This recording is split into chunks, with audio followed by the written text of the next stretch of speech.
I mean, mainstream music can't possibly appeal to everybody all the time, can it? Can it? No.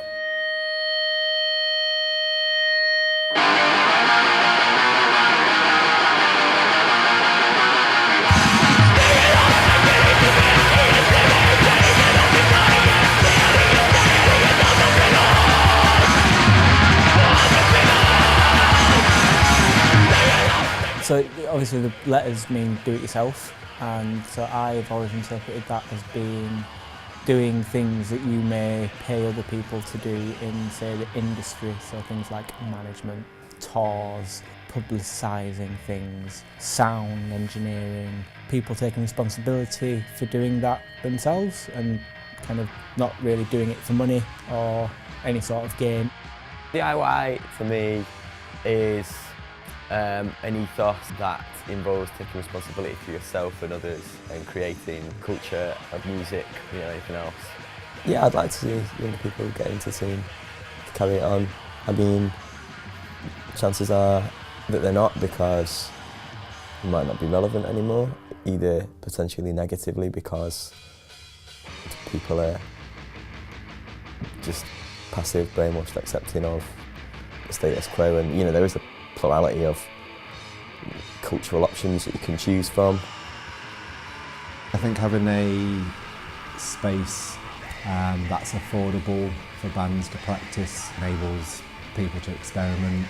It's affordable, so it allows that, and I think one of the reasons why over the last few years there have been so many great bands coming out of Sheffield is because it's had such a thriving DIY scene.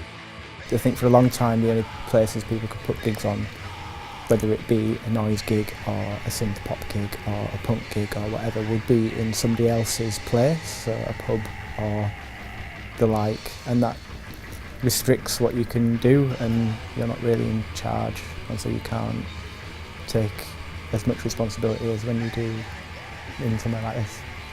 We got this place in January, and we've been putting on shows and building practice space and venue, and turning it from a wig shop into a fully functioning DIY space.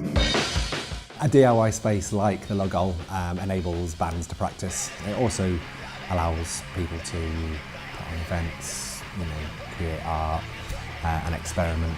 And it's within that sort of ethos of DIY, so there's nobody making any money out of it. I'm part of a collective that run Kids of the Log Hole Records. We've been going for probably about 3 years, maybe a bit more. So it's mainly a punk DIY label, and its majority of bands are bands that either practice or play at Log Hole. The label came out of the great Sheffield DIY punk scene, and over the last few years the scene's been thriving. There have been some amazing bands coming out. Sheffield had everything else going for it. I think having the record label side of this space is kind of a natural progression. Doing DIY spaces and stuff is amazing, and taking responsibility for your own culture and your own community is amazing and rewarding, but also involves, unblocking drains and loads and loads of fishing bog roll cores out of toilets and other stuff that people just dropped in there and are fucked. I think DIY is integral to any kind of music scene. I think without DIY we wouldn't be able to have innovation in bands. Wouldn't want to be comfortable, would you? Not at the expense of being able to express yourself and being part of a good community. Given a chance and given the right kind of environment, the DIY scene grows. So where we used to have gigs in smaller pubs and venues and 30, 40 people came out, now you'd see 100, maybe a bit over 100 come out. There's definitely always going to be an alternative scene. If it's not punk music, that punk mentality of outsiders making music and just